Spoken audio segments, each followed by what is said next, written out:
Good evening and welcome to IntellectualRadio.com with Here's the Life with Zemrah and my better half Ed. And we have joining us, yay, our relationship enthusiast, as she considers herself and calls herself, Miss Pamela Wilks. It's called self-acclaim. Oh my. Well, excuse me.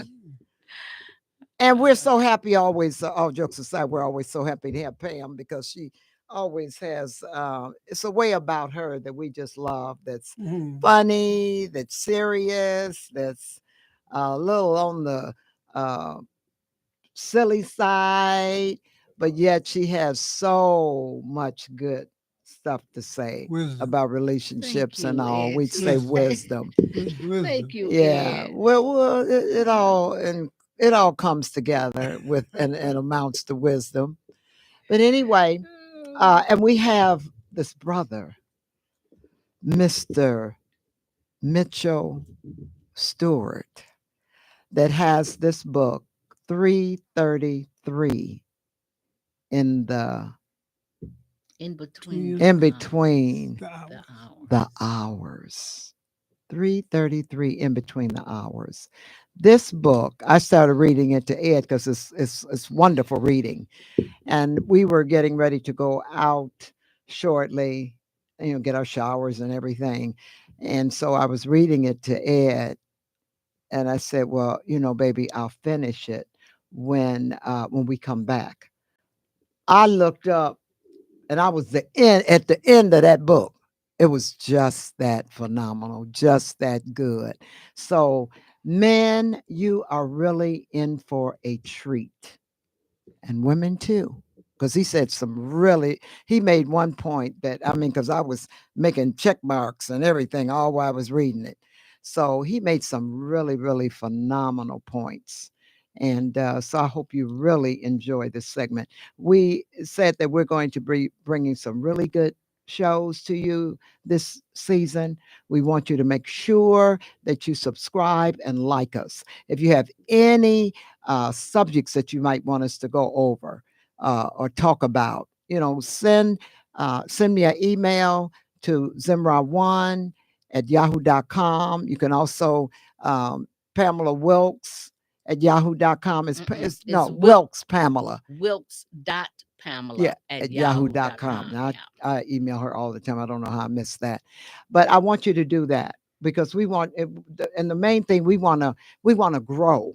Here at Intellectual Radio, we're blessed to have a platform where we can bring our own people on and express different things that are meaningful and have substance to it. So we want you to really be able to benefit from this. So make sure that you tell your friends and family. All you have to do is go to intellectualradio.com, feed the brain, and then put in Here's the Life with Zemrah.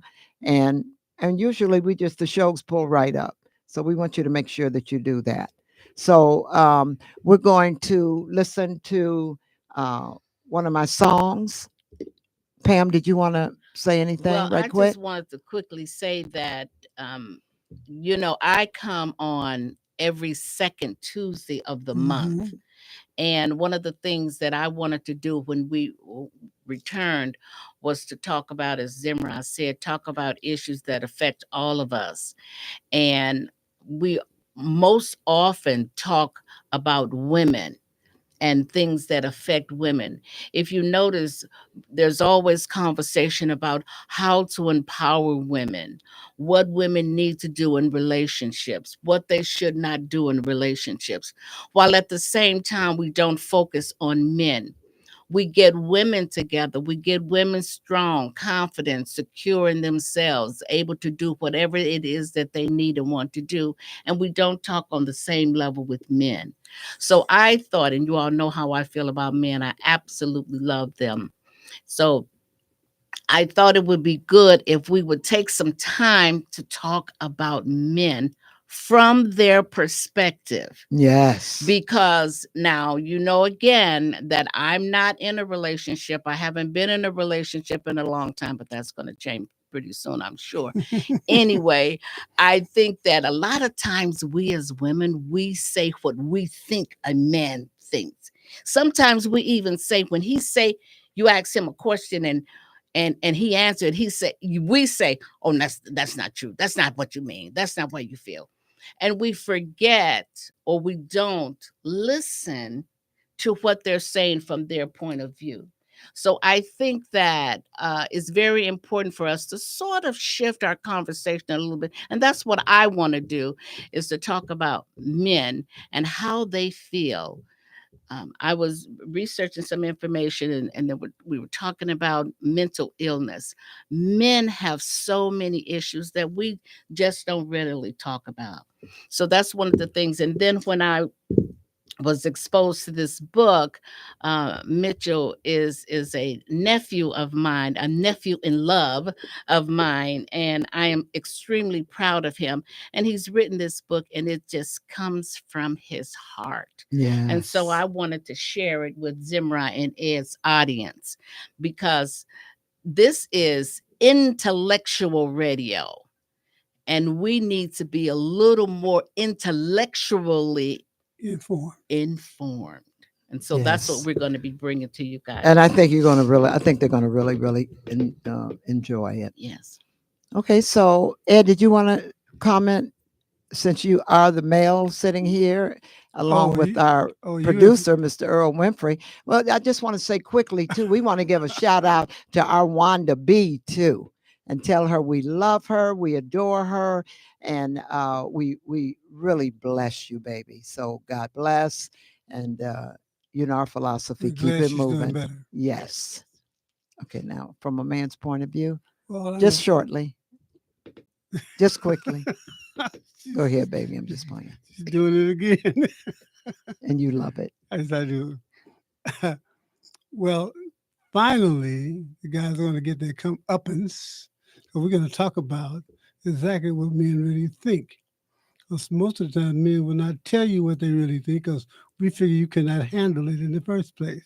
So therefore, we let it go. But today, we're going to tell you why we think the way we think. And the brother has really hit it right on the nail. In between hours, he's going to tell you exactly what happens at 3:33 in the morning when your mind takes over and all your answers come to you. Yeah, because that's yeah, I love that. It's a twilight hour. Yes. It's creative. It is. Okay, we're going to hear one of my songs from Love is Possible, and we'll be back shortly with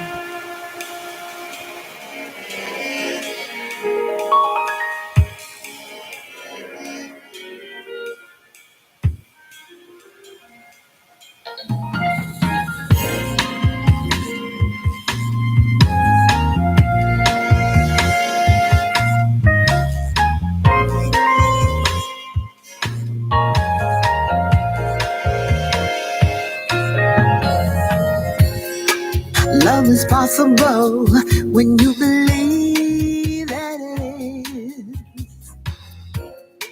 Love is possible when you know that it is. When you feel like there's no hope for love, you can make your dreams come true. If you know just what to do, you just think. Love is possible when you believe that you're free. Love is possible when you embrace it with ease. Everything you want is yours for the asking. Love is possible when you believe that it is. Don't give in, and don't you doubt. Believe me, you get just what you put out. When you know that love is on your mind, love is possible. Love is possible. Love.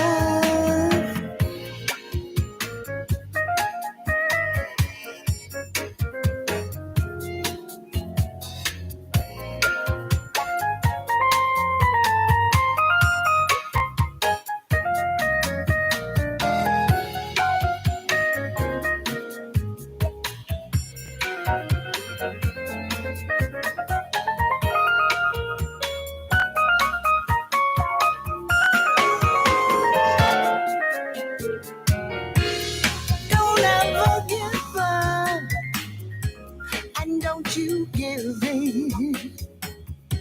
Because with real love, you know you can win. When you know that love is on your mind.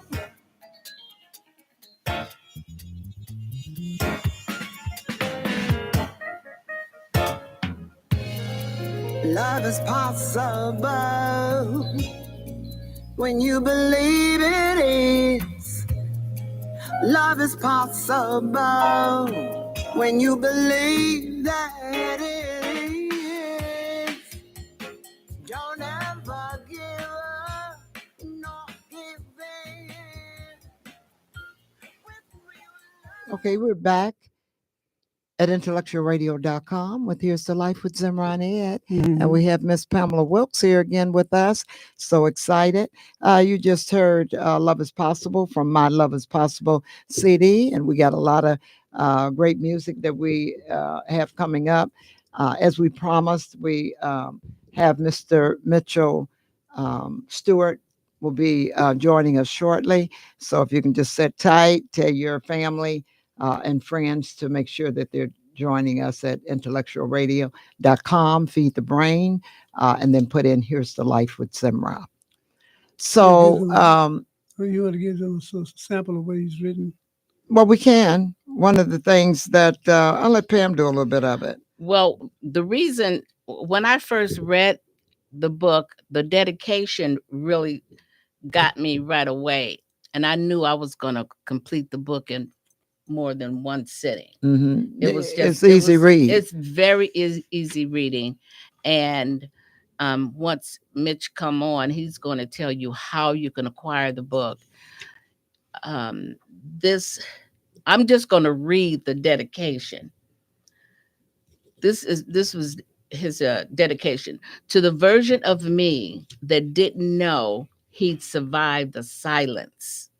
To every man who's ever questioned his worth when the money ran low or the love got quiet. And to the women who love, raise, forgive, and carry more than we'll ever fully see, this book is for you too. Some books are made to inform, some to entertain. This one was made to wake something up inside you. Mm-hmm. And I tell you, once you read the book, I mean, almost on every page, there's something that you're going to say, wow. Yes. And identify. Oh my goodness. Yes. You know, it's going to be relatable. Yes. I say as well that this book is for every man. It doesn't matter your age. It doesn't matter your vocation in life. It doesn't matter your nationality, because men go through a lot. You know, we as women, we are a lot to handle. Yes. We are a special creation. Mm-hmm. And it takes more than that to handle us. You know that, here I go. You know that when God created man, he said, after a while, Ed, you correct me if I'm wrong. He said that it is not good for man to be alone. Right. The very next thing you read in the is he decided to create the female.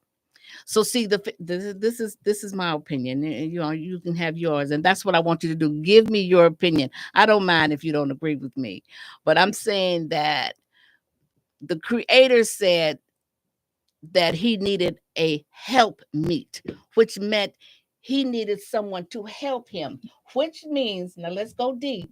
He didn't fix whatever it was that he had to say. It's not good for men to be alone. That's why it's important, ladies, to get a man. Listen to me, and I don't even have my man. Yeah, you know, No, I tickle myself sometimes. but you're right. But I'm right. But you're right. You know Yeah, what I'm you're right. saying?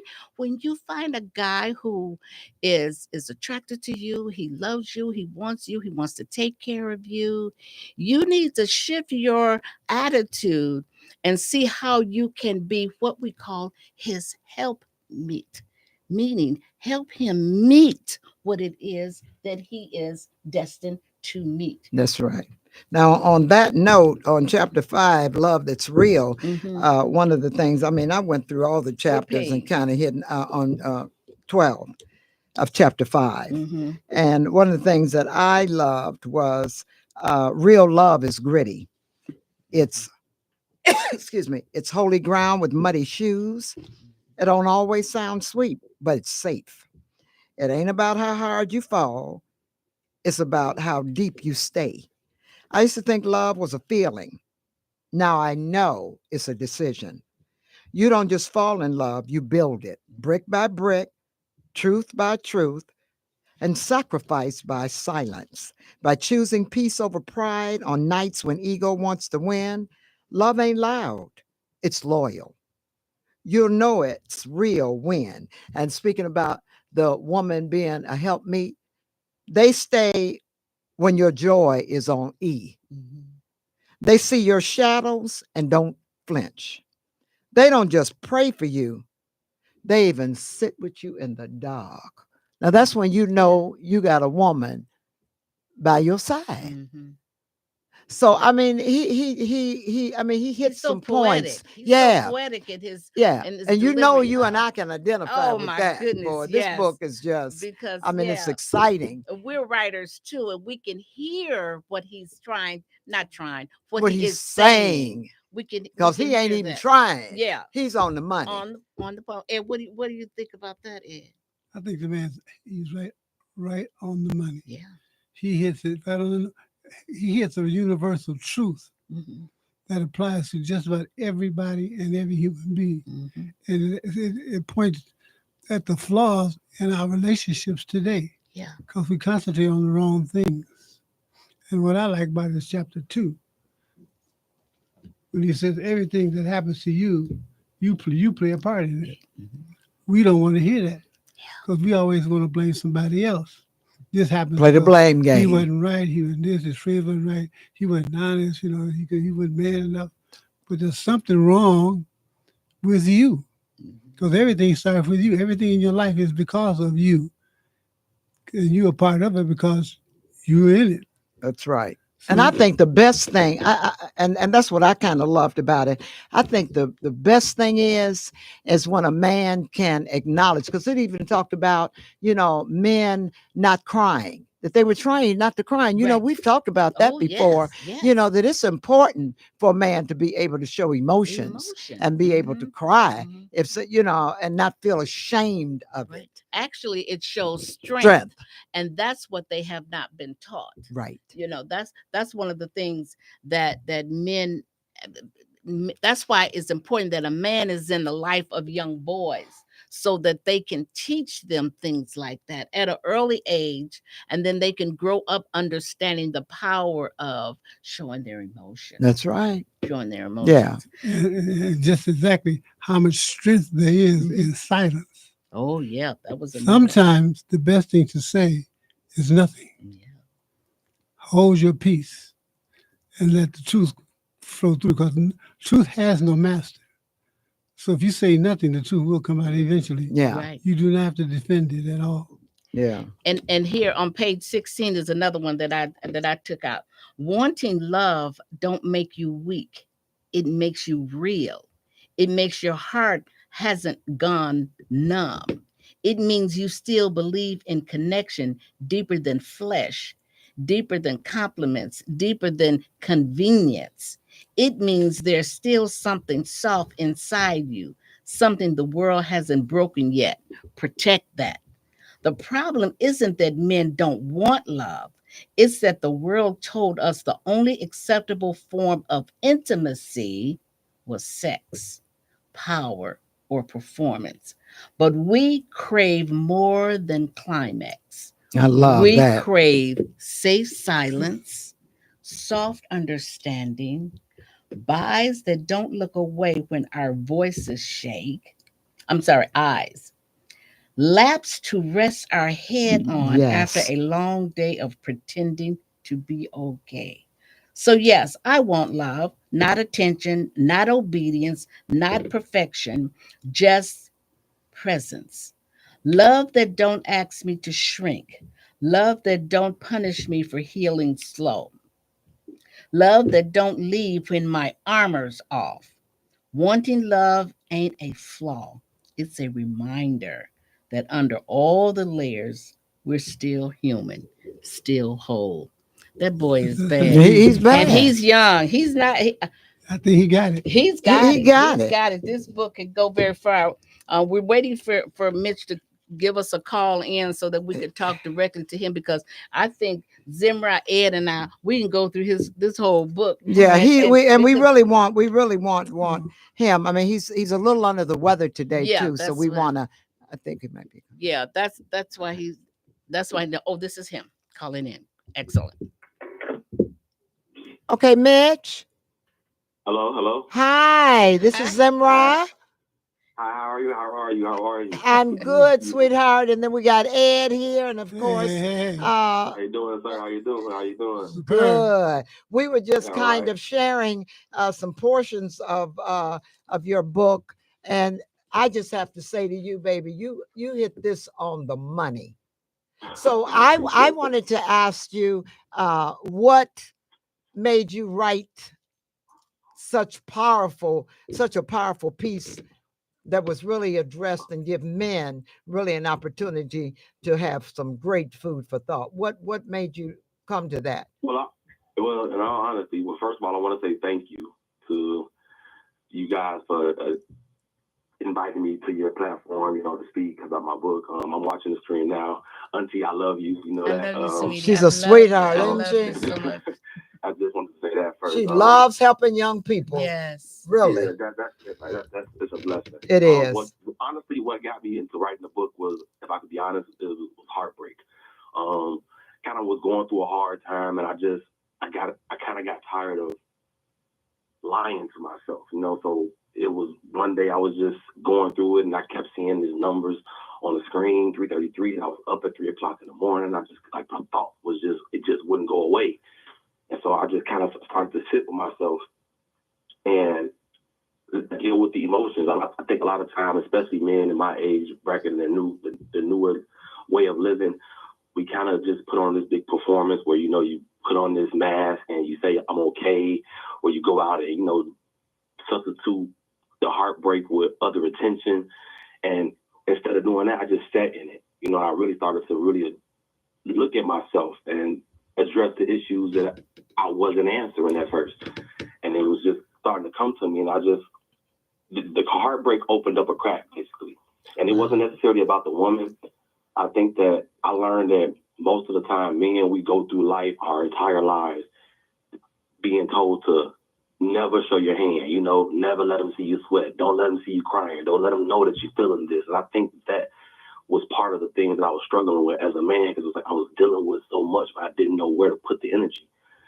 So I wrote the book just to kind of like shovel through my life and shovel through some of the stuff that I was going through. And I was in the process, I was like, maybe I could help somebody else. And I thought about the women that I came across. I'm like, if I had to address these issues years ago, I probably wouldn't have hurt some women that I have hurt, friendships that I have like let down or whatever the case may be. And so it just came from really heartbreak, honestly. And I really what I really loved is the part when you were talking about women and the support, the love when a man can really and truly support a woman's dreams. And really, it's not always about the intimacy of sex or any of that. But does a man really lean into the feelings, the emotions of a woman? Does he really comfort her in the correct areas? Areas. Is it really about just always got something to do with her body. But yeah, you'll protect her body if something happens and she's in trouble or something. But do you really and truly protect her spirit? Do you really protect her heart? Those are her dreams. Do you work with her dreams? Do you really comfort her in the right way where she knows that she can really feel safe? That I really that coming. And you're how old?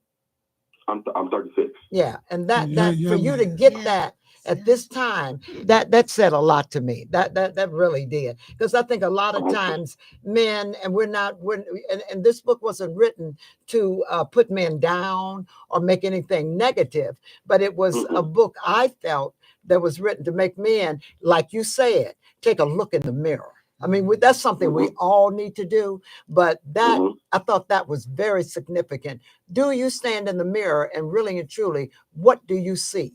What do you find when you look and stare yourself in the mirror? I thought that was awesome. Exactly. And Mitch, one of the things that I looked at, I had a question here because you talked about being afraid. Did you find out what it is that you're afraid? Because I think that came out of you looking at yourself in the mirror. That's a very good thing for people to do. I do that. I mirror talk. So but it sometimes addresses you. I mean, it's very revealing. It is. If you choose to be honest. If you're honest, it is. He said it's uncomfortable, and it is. So did you find out sort of what you were afraid of? Let me see if we found out the same thing.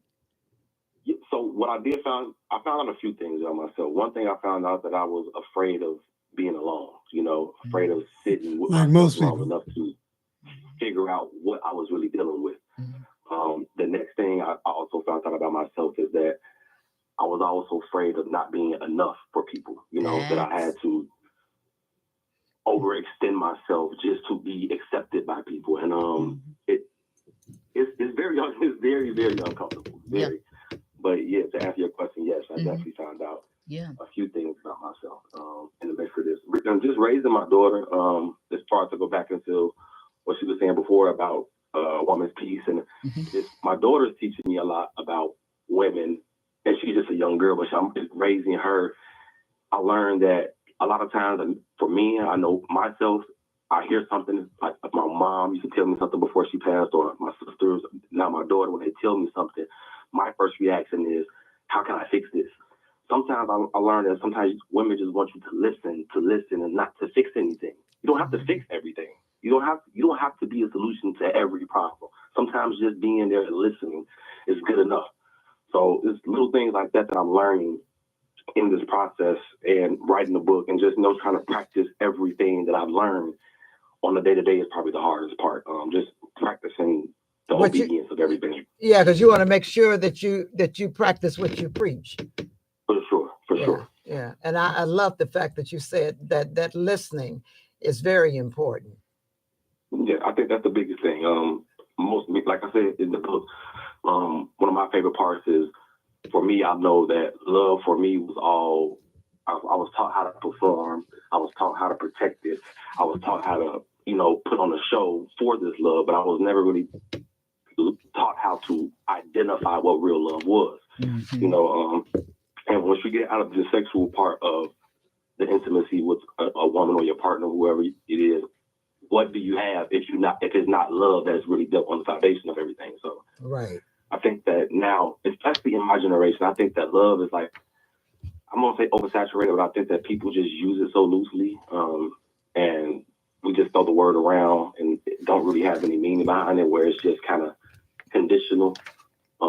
Where I like you because you doing this for me, or we sexually involved, or it's some kind of stipulation behind it. So those nights that you sit alone by yourself and you rethink a lot of situations you've been through, when you talk to yourself, because in those hours at 3:33 in the morning, there's no lies being told. You can't run from the truth. You can't hide. Like, the mirror is gonna tell you the exact truth. So you gotta either man up or go sit down. That's how I feel. Now, your association with God, what is you mentioned that often, you God whispered something that punched through my pride.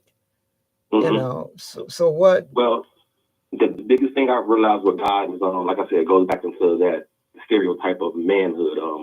I had a conversation with a friend, a female friend, and she was like so adamant on like a man's job is to provide. And then, God came to me and was like, well, if your job is to provide, what am I?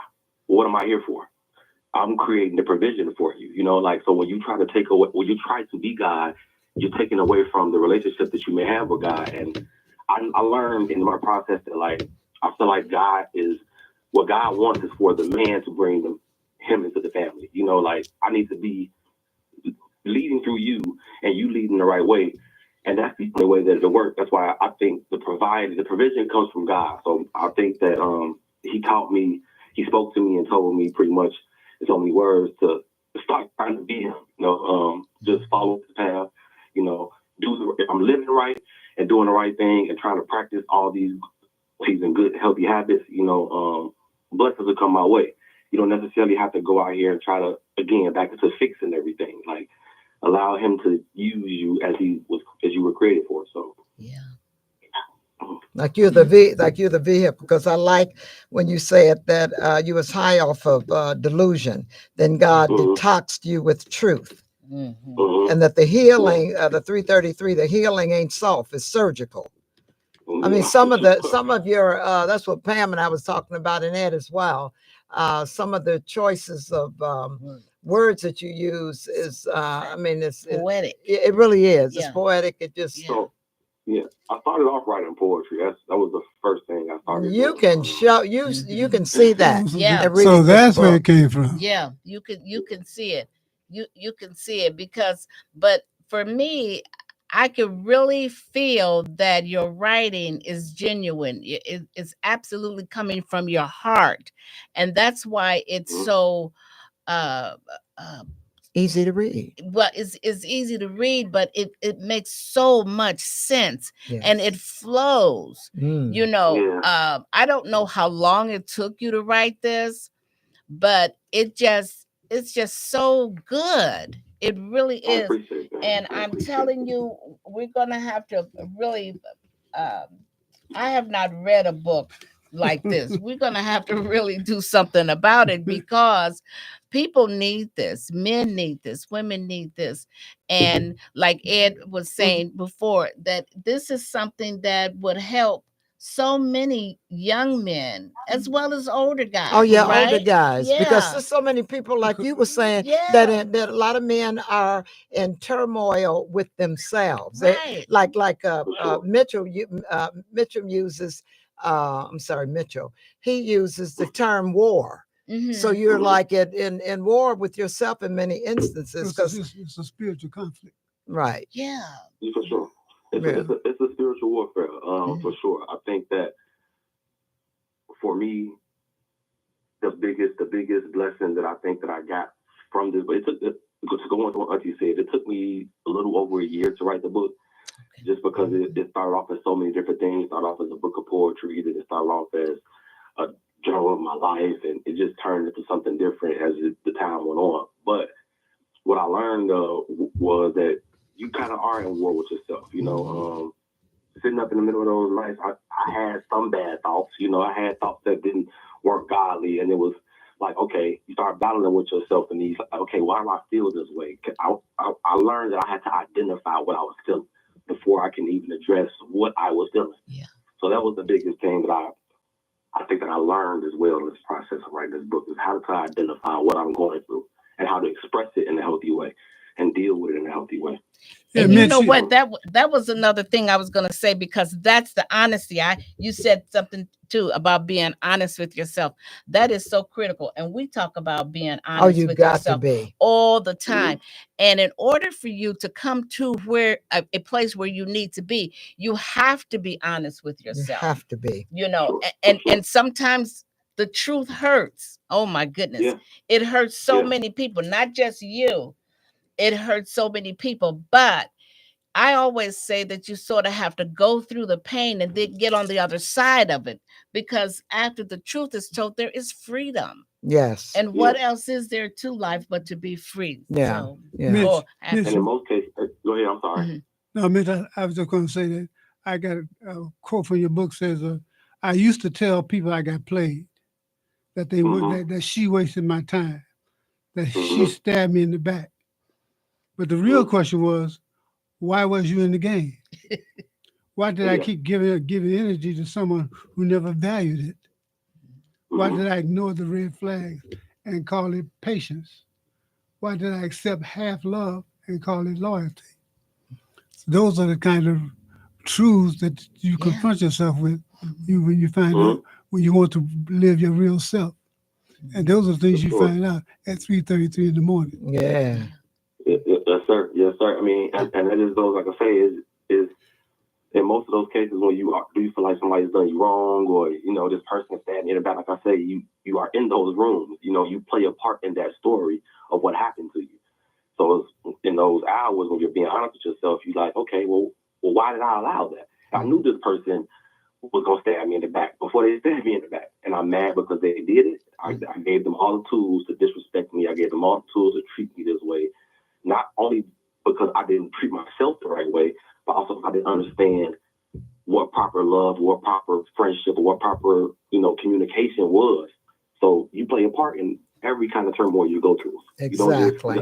I don't think that things just happen out of nowhere. I think you play a part in everything you go through. Say, Mitch, do you feel that being afraid of being alone, is that part of people not really telling the truth about themselves or each other?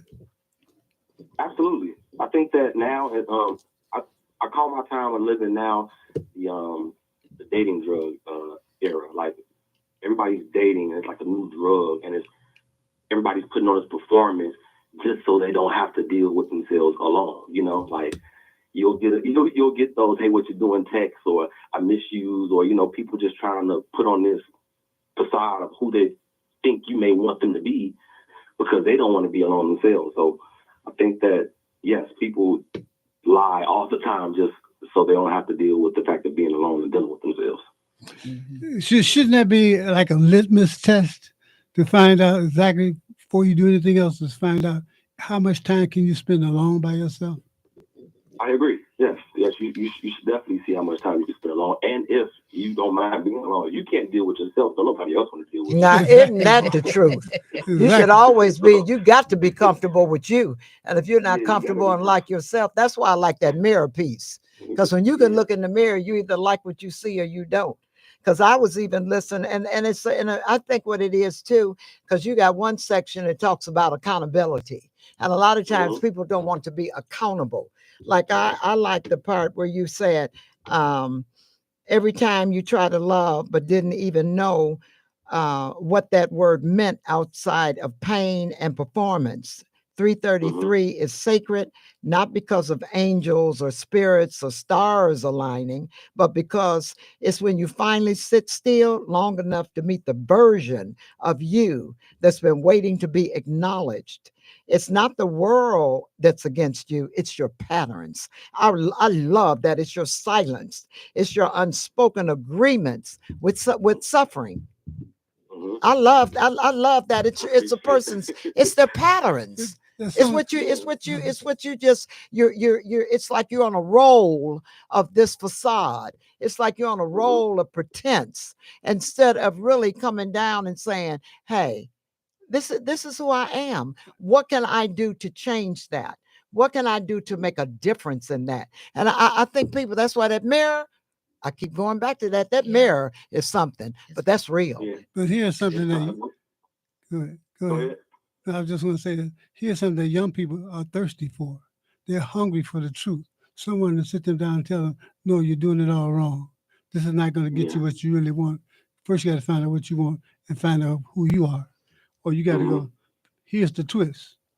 Once you own your role in the pain, you also own the pen to rewrite the ending. Yes. You can't heal what you won't hold. You can't grow past what you keep blaming, and you'll keep repeating lessons in different bodies, a different job, a different code, until you finally say, I played a part. but I can play a bit different one now. That's out of if I chose acknowledgement. to. That's acknowledging. Yeah. You got to acknowledge. Yeah. And this isn't just for young That's people. something Young people, it's for us for older people too. We just got to be real. That's what He talks a lot about that, being that's- real. That's what repentance does. There's a quote that James Baldwin said, and it stuck with me. I was reading James Baldwin, and he said that there's a paradox in education.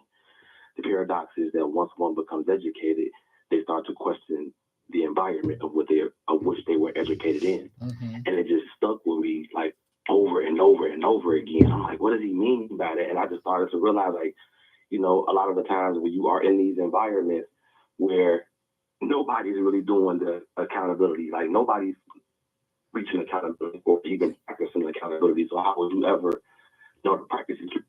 How would you know some of the things that you are dealing with have not been passed down? You know, so it's like I love that you guys enjoy the book. I didn't want it to just be for my generation, or you know, I wanted it to be for worldwide. I wanted, Yeah. Because we got to be real. And that's what you talked about, being real. Because once you're real with yourself, then you can kind of acknowledge that you got some accountability to you got to look at it. And then change comes about once you're real with yourself, once you're honest. And that's one of the things that I say as well is don't be afraid. I mean, at the very beginning, know that there's fear there, and fear happens. Accept that.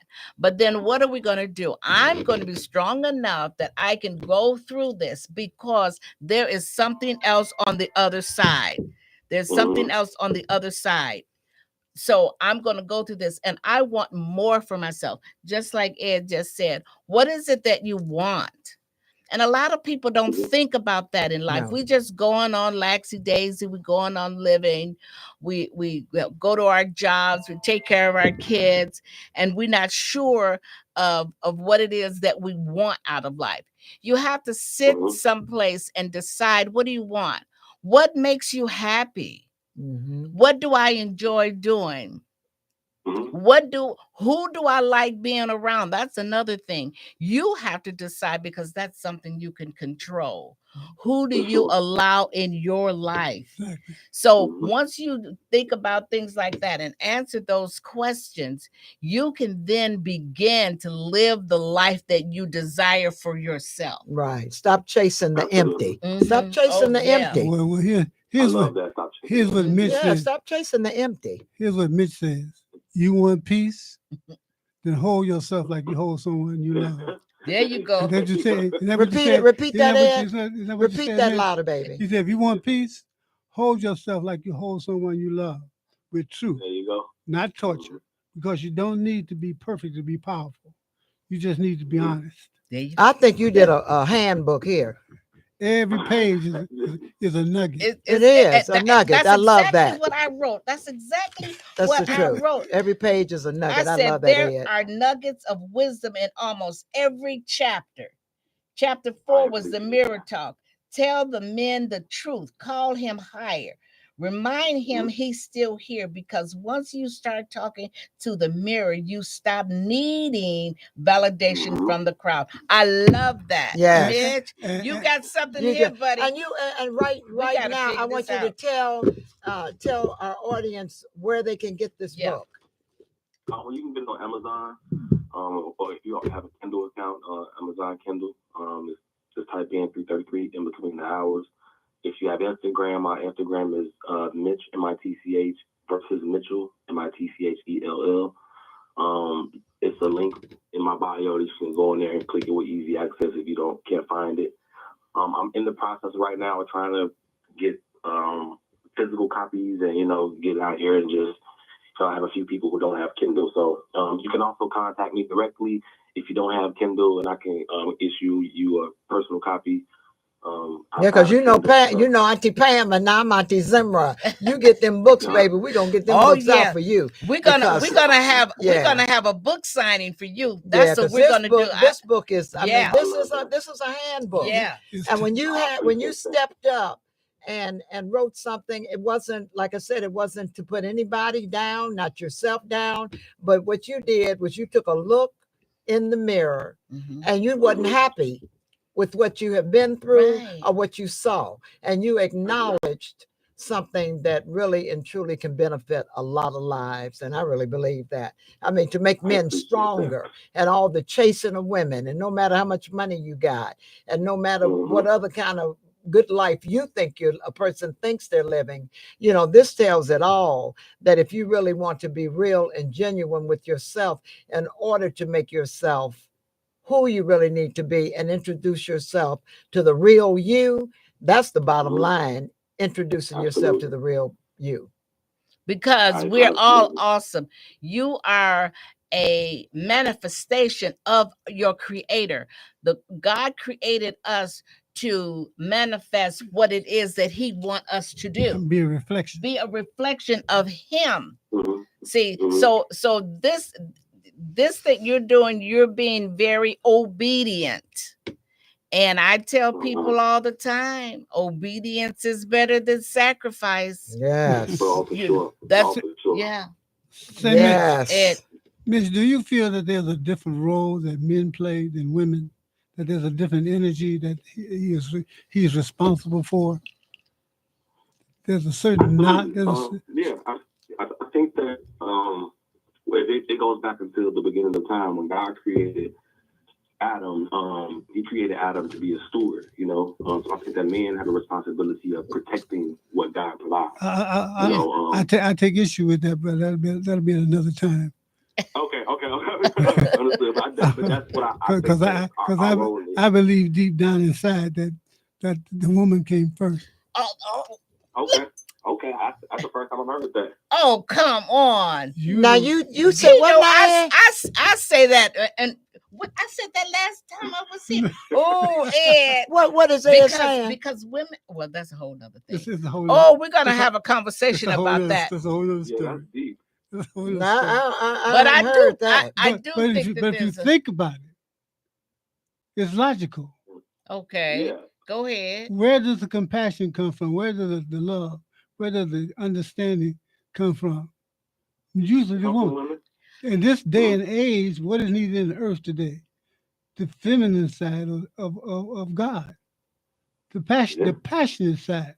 Men don't have that. Well, we can. Well, some men that was passion for him to write this. But wait a minute. We can debate that because that may have been the thing that man didn't have, and God said it is not good for man to be alone, and He created the female for him. That's why. I'm telling you, because I feel that we're here to help. Or maybe He started with perfection first. No. A woman can have a man and a woman.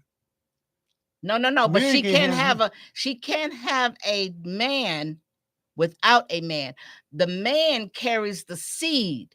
He have to give her, and that's why you can't do one without the other. But she don't have the factory to build it.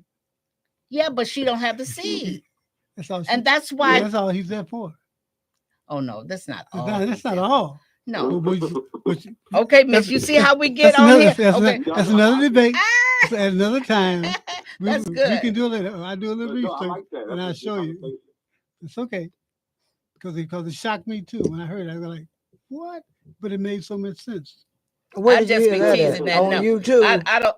The woman is YouTube. The female is extremely powerful. She's extremely intellectual for a reason. And for a reason.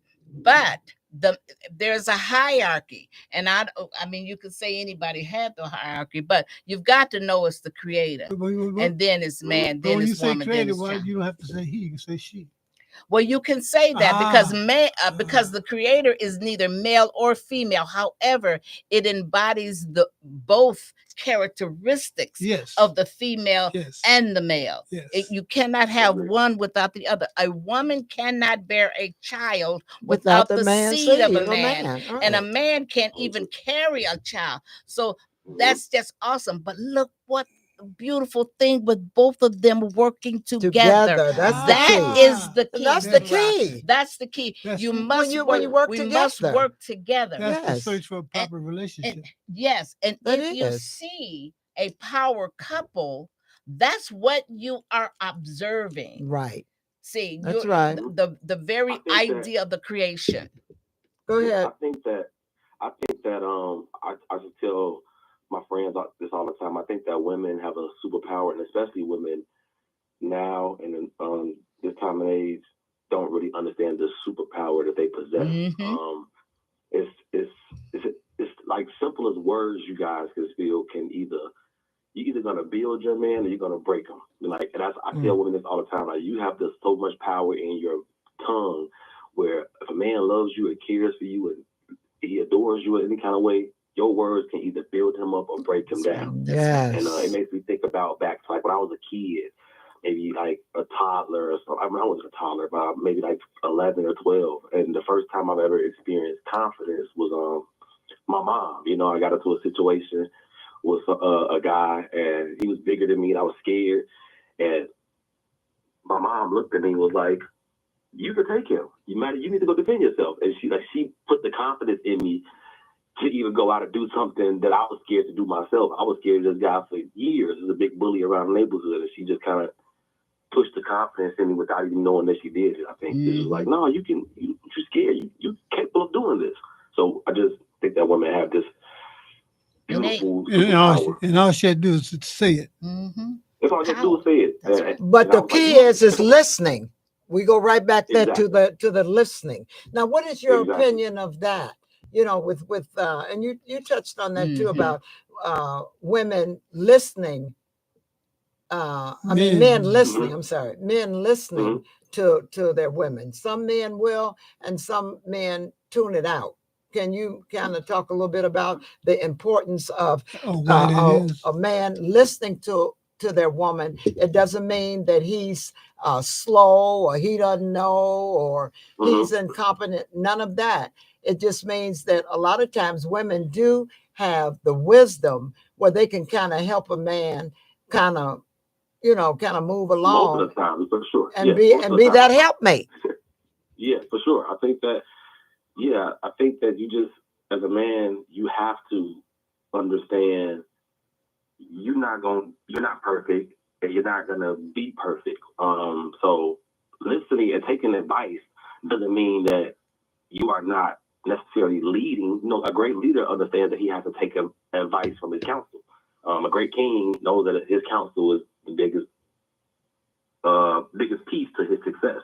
So I feel like if you're gonna call yourself a man and feel like you can't sit down and listen to, especially a woman that you're building a life with, or whatever the case may be, then how manly are you if you can't take advice from a woman who's actually following you in this life? You know, it's like you just leading her into demise if you're not listening to any kind of insight she has. But also, again, it goes into the fact of listening to understand and not listening, or listening to comprehend and not listening to have a rebuttal sometimes. Sometimes I think that men, we listen to either fix the problem or have a solution to the problem or to respond to the problem. Sometimes you just have to listen to comprehend. If you comprehend what she's saying or what someone is saying to you, that's one of the main in elementary school is comprehension. So you just listen to comprehend and understand, and then go from there. So I think that's the biggest thing that we suffer with in relationship, listening. As men, we listen, but we're not listening for the right reasons. We're listening to fix. We're listening to perform. We're listening to show, just to say we listen. A lot of times we're not even listening to really understand. So. And I think that's key, listening to understand. Mitch, sometimes we're not listening. It's because in the delivery of what's being said or the information that you're trying to give to you, it comes off as dictating, or it comes off as orders, or it comes off as instructions. And women don't understand they should have to change the dialogue or change the tone or change the vibration in order for you to get it. Because the same thing. Superpowers. Right, they can do that, but they don't understand that is what they have to do. Is change up the tone. But most think all I have to do is if I say it louder and harder, it'll be different. But it's not. Right, it's not at all. No, we don't respond to that. Like, not at all. I agree that the delivery is everything. You could tell me, you could be chewing me out and telling me something that's the truth, but if you're cursing me out and yelling at me, I'm gonna it's a natural human Oh, trait to get absolutely. there. That's on any account. I wouldn't But do then that that goes either. back to the having the conversation. Conversation is not just a word. It is how you deliver it. And I think that sometimes when you have that kind of situation, you may want, if it's the male, you may want to do it at a time when you're not arguing, a time when you're okay, when things are good, and you say, baby, I want to talk to you about something, or baby, let's have this conversation. You make the atmosphere a time where you can have a critical, crucial, loving conversation, because you may have to lead it with, I want us to be better. The male may have to say that. And sometimes these are things that you say that I don't like. Sometimes you may have to say things that may hurt, but you have to understand it's not to hurt, it's to help. And so you have to have those words. You have to say certain words. Right.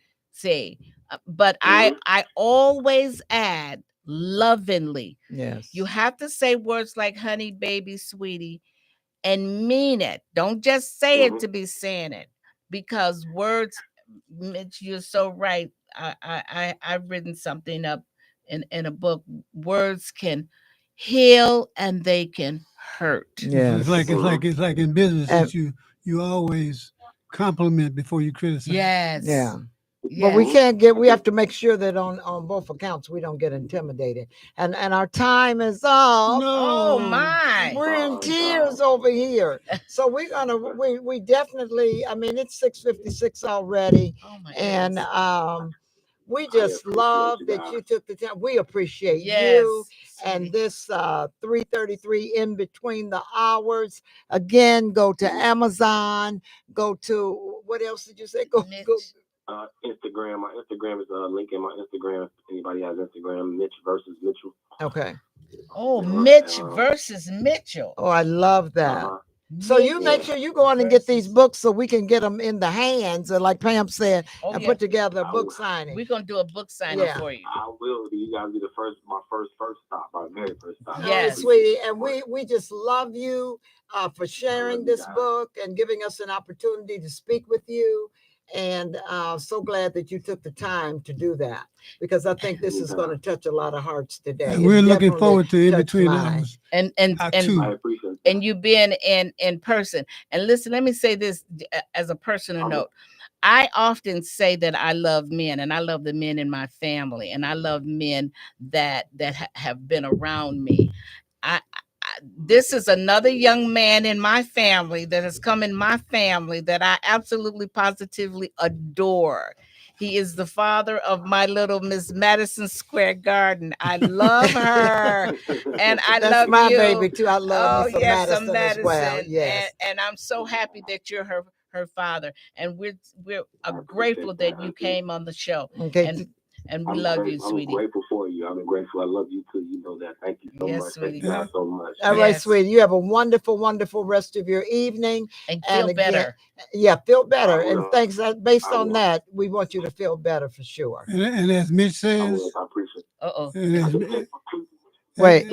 Look. I say, as Mitch says, it's the honesty. That's the flex. Yeah.